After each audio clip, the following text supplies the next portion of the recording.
ಪಡ್ಕೊಂಡು ಶಾಸಕ ಸ್ಥಾನ ಅಲ್ಲ ಅದು. ಜೀವರಾಜ್ ಅವರಿಗೆ ಹೊಡ್ಕೊಂಡಿರೋ ಶಾಸಕ ಸ್ಥಾನ. ಅವರ ಹೃದಯದಲ್ಲಿ ಗಿಲ್ಟ್ ಇದೆ ಸರ್, ಅವರ ಕಣ್ಣಿನ ನೋಟದಲ್ಲಿ ಗಿಲ್ಟ್ ಕಾಣ್ತಾ ಇದೆ ಸರ್, ಅವ್ರ ಗಿಲ್ಟ್ ಅಪರಾಧಿ ಪ್ರಜ್ಞೆ ಕಾಣ್ತಾ ಇದೆ. BJP ಪಕ್ಷದ ಗೆಳೆಯರು ನನಗೆ ಫೋನ್ ಮಾಡಿ ಹೇಳ್ತಾರೆ, ಸುಧೀರ್ ಅವರ ಕಣ್ಣಲ್ಲಿ ಕಳ್ಳತನ ಕಾಣ್ತಾ ಇದೆ. BJPಯವರು ಪ್ರಮಾಣವನ್ನು ಮಾಡಿದ್ದನ್ನು ನೀವು ಹೇಳಿದ್ರಿ. BJPಯಲ್ಲಿ ಪ್ರಮಾಣ ಮಾಡಿದವರು ಯಾರು? ಅವತ್ತು ಪೋಸ್ಟಲ್ ಬ್ಯಾಲೆಟ್ಗೆ ಕೂತಿದ್ದಂತಹ BS ಸತೀಶ್ ಅನ್ನೋರು. ಅವ್ರಿಗೆ ಕಣ್ಣು ಸರಿಯಾಗಿ ಕಾಣ್ತಾ ಇತ್ತು, ಅವರಿಗೆ ಅವರ ಬುದ್ಧಿಮತ್ತೆ ಚೆನ್ನಾಗಿತ್ತು, ಪಕ್ಷದ ಕಾರ್ಯಕರ್ತರು, ಈಗಲೂ ಅದೇ ಪಕ್ಷದ ನಾಯಕರು. ನಾವು ಇವತ್ತು ಯಾಕೆ ಪ್ರಮಾಣವನ್ನು ಮಾಡಬೇಕಾಯ್ತು ನಾವು ಅಂತಂದರೆ, ಜನರಿಗೆ ಗೊತ್ತಾಗಬೇಕು, ದೇವರಿಗೂ ಗೊತ್ತಾಗಬೇಕು. ಅಲ್ಟಿಮೇಟ್ಲಿ ನಾವು ಒಂದು ಸೂಪರ್ ಪವರ್ ಬಗ್ಗೆ ಎಲ್ಲರೂ ನಂಬಿಕೆ ಇಟ್ಟಿದ್ದೇವೆ. ಆ ರೀತಿಯಾಗಿ ಧಾರ್ಮಿಕ ಶ್ರದ್ಧೆಗಳನ್ನು ಹೊಂದಿರತಕ್ಕಂಥ ವ್ಯಕ್ತಿಗಳಾಗಿರೋದ್ರಿಂದ ನಾವು ತುಂಬ ಸ್ಪಷ್ಟವಾಗಿ ಹೇಳಿದ್ದೇವೆ, ಅಥವಾ ಇನ್ವ್ಯಾಲಿಡ್ ವೋಟನ್ನು ವ್ಯಾಲಿಡ್ ಕಟ್ಟುಗಳಲ್ಲಿ ಹಾಕುವ ಕೆಲಸವನ್ನಾಗಲಿ ನಾವು ಮಾಡಲಿಲ್ಲ. ಅವ್ರು ಬರಲಿ ಎದುರುಗಡೆ. ನಾನು ಇನ್ನೊಂದು ಹೇಳ್ತಾ ಇದ್ದೇನೆ, ಪ್ರೊಸೀಜರ್ಗಳ ಬಗ್ಗೆ ಮತ್ತೆ ಮಾತಾಡೋಣ. ಮಂಪರ್ ಪರೀಕ್ಷೆಗೆ ಒಳಗಾಗ್ತೀನಿ ಅಂತ ಅಫಿಡವಿಟ್ ಕೊಡಲಿ ತನಿಖಾಧಿಕಾರಿ ಎದುರುಗಡೆ. ಎದ್ನೋ ಬಿದ್ನೋ ಅಂತ ಯಾಕೆ ಆ ಪ್ರಕರಣನ ಸ್ಟೇ ಮಾಡ್ತಾರೆ? ಈಗೇನು ಕ್ರಿಮಿನಲ್ ಮೋಷನ್ ಯಾರು ಬೇಕಾದ್ರೆ ಸೆಟ್ ಔಟ್ ಮಾಡ್ಬೋದು. ನಾನು ಮಾಡಿದ್ದೀನಿ, ತಪ್ಪಿತಸ್ಥ ಆಗಿದ್ದರೆ ನನ್ನ ಮೇಲೆ ಅದು ಚಾರ್ಜ್ ಶೀಟ್ ಆಗ್ಬೋದು ಭವಿಷ್ಯದಲ್ಲಿ. ಶೃಂಗೇರಿಯ ಓಟ್ ಚೋರಿ ಬಗ್ಗೆ ಮಾತಾಡಬೇಕು. ಸೊ ಇದರಲ್ಲಿ ನಿಮ್ಮ ಮೇಲೂ ಅಂದರೆ ಕಾಂಗ್ರೆಸ್ನವ್ರ ಮೇಲೂ ಓಟ್ ಚೋರಿ ಆರೋಪ ಬಂದಿದೆ. ಸೊ ಬಹಳಷ್ಟು ವಿಷಯಗಳು, ಅಂದರೆ ಈಗ ಇಷ್ಟು ದಿನ ಶಾಸಕರಾಗಿದ್ದವರು ಅಕ್ರಮವಾಗಿ ಶಾಸಕರಾಗಿದ್ದಾರೆ ಅನ್ನೋ ವಿಷಯ ಕೂಡ ನಮಗೆ ಬರ್ತದೆ. ಸೊ ಅದರ ಮಧ್ಯದಲ್ಲಿ BJPಯವರೇನೋ ಮತ್ತು ಆಣೆ ಪ್ರಮಾಣ ಮಾಡಿದರು, ಅದು ಸರಿ, ನೀವ್ಯಾಕೆ ಮಾಡಬೇಕಾಗಿ ಬಂತು? ಮುಖ್ಯ ಪ್ರಶ್ನೆ ಒಂದು, ಇದು ನೀವು ಬಳಸಿದ ವೋಟ್ ಚೋರಿ ಇದೆಯಲ್ಲ, ಆ ವೋಟ್ ಚೋರಿಯ ಸಂಕತನದಿಂದ ನೀವು ಹೊರಗೆ ಬರಬೇಕು. ಇದು ವೋಟ್ ಡಕಾಯಿತಿ. BJPಯವರು ಶೃಂಗೇರಿ ಕ್ಷೇತ್ರದಲ್ಲಿ ಮಾಡಿರೋದು ವೋಟ್ ಜಕಾಯಿತಿ. ಆದರೆ ಇದರ ನಡುವೆ ನಾನು ಇಡೀ BJPಯನ್ನು ಇದಕ್ಕೆ ನಾನು ಲಿಂಕ್ ಮಾಡೋದಿಲ್ಲ. ಯಾಕೆ ಅಂತಂದರೆ, ಈ ವೋಟ್ ಡಕಾಯಿತಿ ಏನು ನಡೆದಿದೆ ಇದು BJPಯ ಒಂದು ಸಂಘಟನಾತ್ಮಕ ಪ್ರಯತ್ನವಾಗದೆ BJPಯ ಅಭ್ಯರ್ಥಿಯಾಗಿದ್ದಂತಹ ಜೀವರಾಜ್ ಮತ್ತು ಅವರ ಒಬ್ಬ ರೋಡ್ ಇಂಜಿನನ್ನು ಕಳ್ಳತನ ಮಾಡಿದ, ಆರ್ಮಿಗಳ ಜಾಗವನ್ನು ಅಕ್ರಮವಾಗಿ ವಿಲ್ ಮೂಲಕ ಬರೆಸಿಕೊಂಡಿರುವ ಆಪಾದನೆ ಇರುವ ಒಬ್ಬ ವ್ಯಕ್ತಿಯ ಜೊತೆ ಸೇರಿಕೊಂಡು 3 ಜನ ಒಬ್ಬ ಸರ್ಕಾರಿ ಇಲಾಖೆಯ D ದರ್ಜೆಯ ನೌಕರರ ಸಹಕಾರದಿಂದ ಮತ್ತು ಆಗ ಚುನಾವಣಾಧಿಕಾರಿ ಆಗಿದ್ದಂತಹ ವೇದಮೂರ್ತಿಯ ಬೇಜವಾಬ್ದಾರಿತನದಿಂದ ನಡೆದಿರ್ತಕ್ಕಂಥ ಕುಕೃತ್ಯ ಇದು. ಆದ್ದರಿಂದ ತುಂಬ ಸ್ಪಷ್ಟವಾಗಿ ಹೇಳ್ತೇನೆ, ಇದು ವೋಟ್ ಚೋರಿಯಲ್ಲ, ವೋಟ್ ಡಕಾಯಿಟಿ. ಆ ಪ್ರಕರಣದ ತುಂಬ ಪುಟ್ಟದಾದಂಥ ಸಾರಾಂಶ ಏನು ಅಂದರೆ, BJPಯವರು ಪ್ರಮಾಣವನ್ನು ಮಾಡಿದ್ದನ್ನು ನೀವು ಹೇಳಿದ್ರಿ. BJPಯಲ್ಲಿ ಪ್ರಮಾಣ ಮಾಡಿದವರು ಯಾರು? ಅವತ್ತು ಪೋಸ್ಟಲ್ ಬ್ಯಾಲೆಟ್ಗೆ ಕೂತಿದ್ದಂತಹ BS ಸತೀಶ್ ಅನ್ನೋರು. ಅವ್ರಿಗೆ ಕಣ್ಣು ಸರಿಯಾಗಿ ಕಾಣ್ತಾ ಇತ್ತು, ಅವರಿಗೆ ಅವರ ಬುದ್ಧಿಮತ್ತೆ ಚೆನ್ನಾಗಿತ್ತು, ಪಕ್ಷದ ಕಾರ್ಯಕರ್ತರು, ಈಗಲೂ ಅದೇ ಪಕ್ಷದ ನಾಯಕರು, ಈಗಲೂ ಅದೇ ಪಕ್ಷದ DCC ಬ್ಯಾಂಕಿನ ಅಧ್ಯಕ್ಷರು, ಈಗಲೂ ಅದೇ ಪಕ್ಷದಿಂದ ಬೆಂಬಲಿತವಾಗಿರ್ತಕ್ಕಂಥ ಒಂದು ಸಹಕಾರಿ ಸಂಸ್ಥೆಯ ಅಧ್ಯಕ್ಷರವರು ಈಗಲೂ ಅದೇ ಪಕ್ಷದಲ್ಲಿದ್ದಾರೆ. ಅವರು ಏನು ಹೇಳಿದ್ದಾರೆ ಅಂದರೆ, ಅವತ್ತು ಸಮರ್ಪಕವಾಗಿ ನಡೆದಿತ್ತು ಅಂತ. ಯಾಕೆಂದರೆ ಅವರಿಗೆ ಕಣ್ಣು ಕಾಣುತ್ತಲ್ಲ, ಕಣ್ಣು ಕಾಣ್ತಾ ಇತ್ತಲ್ಲ, ಸಮರ್ಪಕವಾಗಿ ನಡೆದಿತ್ತು ಅಂತ ಅವ್ರು ಹೇಳ್ತಾರೆ. ಸೊ ಈ ಘಟನೆ ಯಾವ ಕುಕೃತ್ಯವನ್ನು ಮಾಡಿದವರು ಅಂದಾಜಿಟ್ಕೊಳ್ಳಿ. ಇದು ನಡೆದಿದ್ದು ಯಾವಾಗ ಅಂತಂದರೆ 13/5/2026 ಮತ ಎಣಿಕೆಗಳೆಲ್ಲ ನಡೆದ ನಂತರ ಮತಪತ್ರಗಳನ್ನೆಲ್ಲವನ್ನು ಸಹಿತ ಎಣಿಕೆ ಕೇಂದ್ರದ ಒಳಗಿರುವ ಸ್ಟ್ರಾಂಗ್ ರೂಮಿಗೆ ವರ್ಗಾವಣೆ ಮಾಡುವ ಟ್ರಾನ್ಸಿಸ್ಟ್ ಪೀರಿಯಡ್ನಲ್ಲಿ ಈ ಅಕ್ರಮ ನಡೆದಿದೆ. ಸೊ ಪೋಸ್ಟಲ್ ಬ್ಯಾಲೆಟ್ಗಳ ಕೌಂಟಿಂಗ್ ಪ್ರೋಸೆಸ್ ಮೊದಲ ಹಂತದಲ್ಲೇ ನಡೆದಿರುತ್ತೆ. ಇವರು ರೀಕೌಂಟ್ ಆಗಬೇಕು ಅಂತ ಅರ್ಜಿಯನ್ನು ತಂದು ಕೊಡ್ತಾರೆ. ಪುಣ್ಯವಶಾತ್ ಅವತ್ತು ಅವರು ರಿಜೆಕ್ಟ್ ಮಾಡ್ತಾನೆ RO, ನೀವು ಆವಾಗ ಅಬ್ಜೆಕ್ಟ್ ಮಾಡಿರಲಿಲ್ಲ ಪ್ರತಿ ಹಂತದಲ್ಲಿ ಅಂತ. ಇಡೀ ಹಂತದಲ್ಲಿ ಚುನಾವಣೆಯ ರಿಸಲ್ಟ್ ಯಾವುದು ರಿಜೆಕ್ಟ್ ಆಗಿದೆ, ಯಾವುದು ವ್ಯಾಲಿಡ್ ಆಗಿದೆ ಅನ್ನೋ ಪ್ರತಿ ಹಂತದಲ್ಲಿ ಅಕ್ಸೆಪ್ಟೆಡ್. ಪ್ರತಿ ಹಂತದಲ್ಲಿ ಹೊರ ರಾಜ್ಯದಿಂದ ಬಂದಿರತಕ್ಕಂಥ ಒಬ್ಬ ಅಬ್ಸರ್ವರ್ ಸೈನ್ ಮಾಡಿದ್ದಾರೆ, ರೌಂಡ್ ವೈಸ್ ರಿಸಲ್ಟ್ ಶೀಟಿಗೆ ಸೈನ್ ಮಾಡಿದ್ದಾರೆ. ಆ ರಿಸಲ್ಟ್ ಶೀಟ್ನಲ್ಲಿ ರಿಸಲ್ಟ್ ವಾಸ್ ಅಪ್ರೂವ್ಡ್. ಪ್ರತಿ ಹಂತದಲ್ಲಿ ಚುನಾವಣಾ ಮತ ಎಣಿಕೆ ಕೇಂದ್ರದಲ್ಲಿ ಒಂದು ದೊಡ್ಡ ಬೋರ್ಡನ್ನು ಡಿಸ್ಪ್ಲೇ ಮಾಡಿರ್ತಾರೆ. ಪ್ರತಿ ಬೋರ್ಡ್ನಲ್ಲಿ ಅದು ಬರೆದಿರ್ತಾರೆ.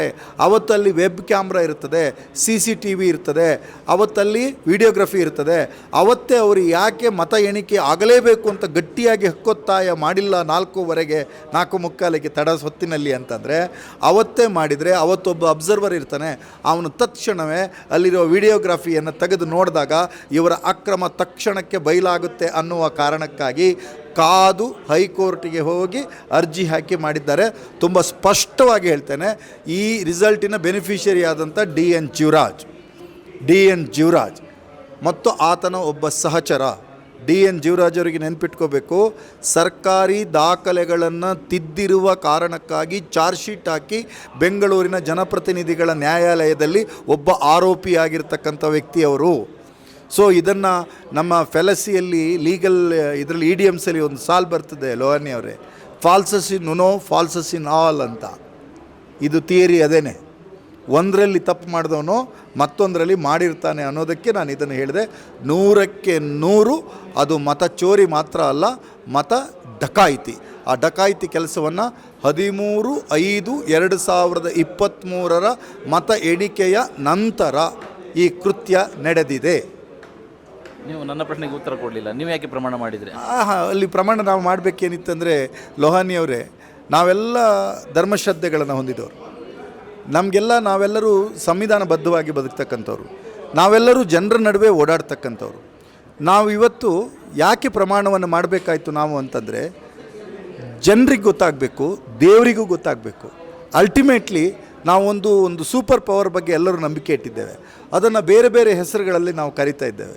ಒಬ್ಬ ಶಿವ ಅಂದರು, ಒಬ್ಬರು ಕೃಷ್ಣ ಅಂದರು, ಒಬ್ಬರು ಯೇಸು ಅಂದರು, ಒಬ್ಬರು ಮೇರಿ ಅಂದರು, ಒಬ್ಬರು ಅಲ್ಲಾ ಅಂದರು. ಈ ರೀತಿಯಾಗಿ ನಾವು ನಂಬ್ಕೊಂಡು ಬಂದಿದ್ದೇವೆ. ಒಬ್ಬರು ಬುದ್ಧಾಯ ನಮಃ ಅಂತ ಅಂದರು, ಒಬ್ಬ ಮಹಾವೀರನನ್ನು ನಂಬಿದರು. ಆ ರೀತಿಯಾಗಿ ಧಾರ್ಮಿಕ ಶ್ರದ್ಧೆಗಳನ್ನು ಹೊಂದಿರತಕ್ಕಂಥ ವ್ಯಕ್ತಿಗಳಾಗಿರೋದ್ರಿಂದ ನಾವು ತುಂಬ ಸ್ಪಷ್ಟವಾಗಿ ಹೇಳಿದ್ದೇವೆ, 2023 ನಮ್ಮ ಗೆಲುವು ಏನಿತ್ತಲ್ಲ, ಆ ಗೆಲುವು ಕಾನೂನುಬದ್ಧವಾಗಿತ್ತು, ನಿಯಮಬದ್ಧವಾಗಿತ್ತು, ನೀತಿ ಶುದ್ಧವಾಗಿತ್ತು.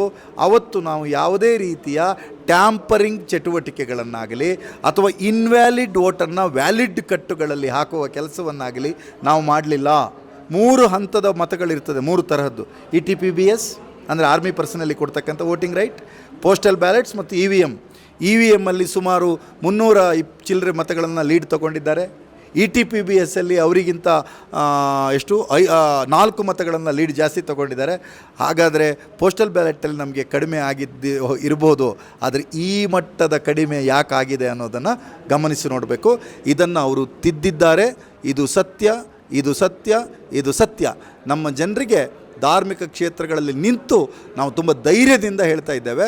ಅದೇನು ಅಂದರೆ ಯಾವುದು, ನಾವು ಮೊನ್ನೆ ಕೊಪ್ಪದಲ್ಲಿ ಅಲ್ಲಿಯ ಪುರದೇವರಾದಂಥ ಶ್ರೀ ವೀರಭದ್ರೇಶ್ವರನಲ್ಲಿ ಹೋದ್ವಿ, ತದನಂತರ ನಿತ್ಯಾಧಾರ ಮಾತೆ ಚರ್ಚಿಗೆ ಹೋದ್ವಿ, ತದನಂತರ ಅಲ್ಲಿ ಜಾಮಿಯಾ ಮಸೀದಿಗೂ ಹೋಗಿ ನಮ್ಮ ಪ್ರಾರ್ಥನೆಯನ್ನು ಸಲ್ಲಿಸಿದ್ದೇವೆ.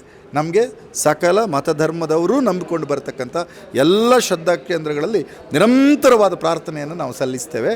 ಯಾಕೆ ಅಂದರೆ ನಮಗೆ ಜನರಿಗೆ ಗೊತ್ತಾಗಬೇಕು, ಒಂದು ಮೇಲಿರ್ತಕ್ಕಂಥ ದೈವಶಕ್ತಿಗೂ ಇದು ಗೊತ್ತಾಗಬೇಕು. ನನಗನ್ಸುತ್ತೆ ಕರ್ನಾಟಕದ BJP ಇದರಲ್ಲಿ ಸ್ವಲ್ಪ ಅಂತರವನ್ನು ಕಾಪಾಡ್ಕೋಬೇಕಾದಂಥ ಅನಿವಾರ್ಯತೆ ಅವರಿಗೆ ಬರ್ತದೆ. ಮತ್ತು ಮೊನ್ನೆ ಅದು ಏನು ವೋಟ್ ಫ್ಯಾಬ್ರಿಕೇಷನ್ ಆಗಿದೆ, ಏನು ಡಬಲ್ ಟಿಕ್ಕಿಂಗ್ ಮಾಡಿದ್ದಾರೆ, ಒಂದು ಹೇಳ್ತೇನೆ, ಒಂದು ರೌಂಡ್ನಲ್ಲಿ, 2ನೇ ರೌಂಡ್ನಲ್ಲಿ ಏನು ರಾಜೇಗೌಡರಿಗೆ 170 ಬಂದಿತ್ತು ಕಾಂಗ್ರೆಸ್ ಅಭ್ಯರ್ಥಿಗೆ, 170ಕ್ಕೆ 170 ಮತಗಳು ಇನ್ವ್ಯಾಲಿಡ್ ಆಗಿವೆ. ಸಾಧ್ಯವೇನ್ರಿ? ಒಂದು ರೌಂಡಲ್ಲಿ ಮಿಕ್ಸ್ಡ್ ಆದಂಥ 500 ಮತಗಳನ್ನು ಎಣಿಸುವಾಗ ವಿಜೇತನಾದಂಥ ಅಭ್ಯರ್ಥಿಗೆ 170 ಮತಗಳೂ ಸಹಿತ ರಿಜೆಕ್ಟೆಡ್ ಆದವೇ ಬರ್ತಾವ, ಡಬಲ್ ಎಂಟ್ರಿ ಆದವೇ ಬರ್ತಾವ? ಸಾಧ್ಯ ಇದೆಯಾ? ಅಲ್ಲಿವರೆಗೆ ಅವ್ರ ಏಜೆಂಟ್ರು ಏನು ಮಾಡ್ತಾಯಿದ್ರು ಅಂತ ಅಲ್ಲಿ ನನ್ನ ಪ್ರಶ್ನೆ ಅದೇನೆ. ಅವರೊಬ್ಬ ಏಜೆಂಟ್ ಕೂತಿದ್ನಲ್ಲ, JDSನ ಏಜೆಂಟ್ ಕೂತಿದ್ದ, ಇಂಡಿಪೆಂಡೆಂಟ್ ಏಜೆಂಟ್ ಕೂತಿದ್ರು, JDS ಕ್ಯಾಂಡಿಡೇಟ್ ಕೂತಿದ್ರು. JDS ಕ್ಯಾಂಡಿಡೇಟಿಗೆ ನಾನು ಮಾತಾಡಿ ಹೇಳಿದ್ದೇನೆ, ನಿಮ್ಗೆ ಇವತ್ತು ಮೈತ್ರಿ ಧರ್ಮ ಇರ್ಬೋದು, ತಾವು ಸತ್ಯವನ್ನು ಮಾತಾಡಬೇಕಾಗ್ತದೆ. ಅವತ್ತು ಮತ ಎಣಿಕೆಯನ್ನು ನೀವು ಗಮನಿಸಿದ್ದೀರಿ ಅಂತ ನಾನು ಹೇಳ್ತಾ ಇದ್ದೇನೆ. ಇದಾದಮೇಲೆ ನಿಮಗೊಂದು ಹೇಳ್ತೀನಿ, ನಾವು ಯಾಕೆ ಪ್ರಮಾಣ ಮಾಡ್ತಿದ್ದೀವಿ ಅಂತಂದರೆ, ಪೊಲೀಸ್ ಸ್ಟೇಷನಲ್ಲಿ ಅವ್ರು ದೂರು ಕೊಡಬೇಕಿತ್ತು BJP ಅವರು. ಯಾಕೆ ಹೇಳಿ? ಅವ್ರ ವಾದದ ಪ್ರಕಾರ ಅವರ 3 ವರ್ಷ ಶಾಸಕ ಸ್ಥಾನ ಹೋಗಿದೆ. ಅದಕ್ಕೆ ಆ 3 ವರ್ಷ ಶಾಸಕ ಸ್ಥಾನ ಹೋಗ್ಲಿಕ್ಕೆ ಏನು ಕಾರಣ ಆಗಿದ್ದಾರೆ? RO ಅಥವಾ ಕಾಂಗ್ರೆಸ್ಸಿನ ಪರ ಇದ್ದಂಥ ನಾನು ತಾನೇ ಅಲ್ಲಿ ಇದು ಮಾಡಿರಬೇಕು. ಇವ್ರುಗಳ ಮೇಲೆ ಕಾನೂನು ಕ್ರಮ ಆಗಬೇಕು, ತನಿಖೆ ಆಗಬೇಕು ಅಂತ ಯಾಕೆ ಅವ್ರು ಹೇಳ್ತಾ ಇಲ್ಲ? ಯಾಕೆ ಹೇಳ್ತಾ ಇಲ್ಲ ಅಂದರೆ ಅವ್ರಿಗೆ ಗೊತ್ತು, ಕದ್ದವನು ನಾನೇ, ಡಕಾಯಿತಿ ಮಾಡಿದವನು ಅವನೇ ಅನ್ನುವಂಥದ್ದು ಅವ್ರಿಗೆ ಗೊತ್ತಿರೋದ್ರಿಂದ BJP ಅವರಿಗೆ ಅವ್ರು ಅದನ್ನು ಹೇಳ್ತಾ ಇಲ್ಲ. ಮತ ಡಕಾಯಿತಿಯನ್ನು ಮಾಡಿರೋದು BJP ಅವರು ಅನ್ನೋದೇ ಅವ್ರಿಗೆ ಗೊತ್ತಿದೆ, ತಾನೇ ಕಳ್ಳ ಅನ್ನೋದು ಅವ್ರಿಗೆ ಗೊತ್ತಿರೋದ್ರಿಂದನೇ ಅವ್ರು ದೂರು ಕೊಡೋಕ್ಕೆ ಮಾಡ್ತಾ ಇಲ್ಲ. ಅವ್ರು ಬರಲಿ ಎದುರುಗಡೆ. ನಾನು ಇನ್ನೊಂದು ಹೇಳ್ತಾ ಇದ್ದೇನೆ, ಪ್ರೊಸೀಜರ್ಗಳ ಬಗ್ಗೆ ಮಾತಾಡೋಣ. ಮಂಪರ್ ಪರೀಕ್ಷೆಗೆ ಒಳಗಾಗ್ತೀನಿ ಅಂತ ಅಫಿಡವಿಟ್ ಕೊಡಲಿ ತನಿಖಾಧಿಕಾರಿ ಎದುರುಗಡೆ. ಬಿದ್ನೋ ಅಂತ ಯಾಕೆ ಆ ಪ್ರಕರಣನ ಸ್ಟೇ ಮಾಡ್ತಾರೆ? ಈಗೇನು ಕ್ರಿಮಿನಲ್ ಮೋಷನ್ ಯಾರು ಬೇಕಾದ್ರೆ ಸೆಟ್ ಔಟ್ ಮಾಡ್ಬೋದು. ನಾನು ಮಾಡಿದ್ದೀನಿ, ತಪ್ಪಿತಸ್ಥ ಆಗಿದ್ದರೆ ನನ್ನ ಮೇಲೆ ಅದು ಚಾರ್ಜ್ ಶೀಟ್ ಆಗ್ಬೋದು ಭವಿಷ್ಯದಲ್ಲಿ, ಅಲ್ವೇನ್ರಿ? ಕರೆಕ್ಟ್ ಅಲ್ಲ. ತನ್ನ ಗಂಡನನ್ನು ಯಾರೋ ಕೊಲೆ ಮಾಡಿದ್ದಾರೆ ಅಂತ ಎಷ್ಟೋ ಜನ ಕಂಪ್ಲೇಂಟ್ ಕೊಟ್ಟಿರ್ತಾರೆ. ತದನಂತರ 3 ತಿಂಗಳ ಮೇಲೆ ಗೊತ್ತಾಗುತ್ತೆ ಈಕೆನೇ ಕೊಂದಿದ್ದು ಅಂತ. ಅವಳ ಮೇಲೆ ಕೇಸ್ ಹಾಕೋದಿಲ್ವಾ? ಈ ರೀತಿ ಎಷ್ಟು ಪ್ರಕರಣಗಳಾಗಿಲ್ವಾ? ಇಲ್ಲೂ ಹಾಗೆ ಆಗುತ್ತೆ. ನಾನು ತಪ್ಪಿತಸ್ಥ ಆಗಿರಲೇಬೇಕು. ಯಾಕೆಂದರೆ ರಿಜೆಕ್ಟೆಡ್ ವೋಟ್ಗಳನ್ನು ವ್ಯಾಲಿಡ್ ಬಂಡ್ಲಿಗೆ ನಾನು ಹಾಕ್ಸಿದ್ದೀನಿ ಅಲ್ವೇನ್ರಿ? ಅವ್ರ ವಾದದ ಪ್ರಕಾರ ಆರ್ ಒ ಹಾಕಿದ್ದರೆ ನಮ್ಗೆ ಶಿಕ್ಷೆ ಆಗಬೇಕು ಅಲ್ವಾ? ನಿಮಗಿಂತ ಹೆಚ್ಚಾಗಿ ಅಲ್ಲಿ ಯಾರು ಇನ್ಚಾರ್ಜ್ ಇದ್ರು ಅವ್ರ ಮೇಲೆ ಆಗಬೇಕು. ಅದನ್ನು ಹೇಳ್ತಾನೆ ಇಲ್ಲಲ್ಲ. ನೆನಪಿಟ್ಟು ಸ್ಪಷ್ಟವಾಗಿ ತಿಳ್ಕೊಳ್ಳಿ. ಜೀವರಾಜ್ ಅವರ ವಕೀಲರು, ಆಗಿನ ರಿಟರ್ನಿಂಗ್ ಆಫೀಸರ್ಗೆ ಇರತಕ್ಕಂಥ ವಕೀಲರು ಒಂದೇ ಆಫೀಸ್ ಕಡೆಯಿಂದ ಬಂದಿದ್ದಾರೆ ಅನ್ನೋದನ್ನು ಸಹಿತ ಹಲವಾರು ಅನುಮಾನಗಳಿಗೆ ಕಾರಣ ಆಗ್ತಿದೆ. ಇರಲಿ, ಅದು ವಕೀಲರ ಹಕ್ಕು ಮತ್ತು ಅವ್ರ ಹೊಣೆಗಾರಿಕೆ ಅವ್ರು ಮಾಡಲಿ.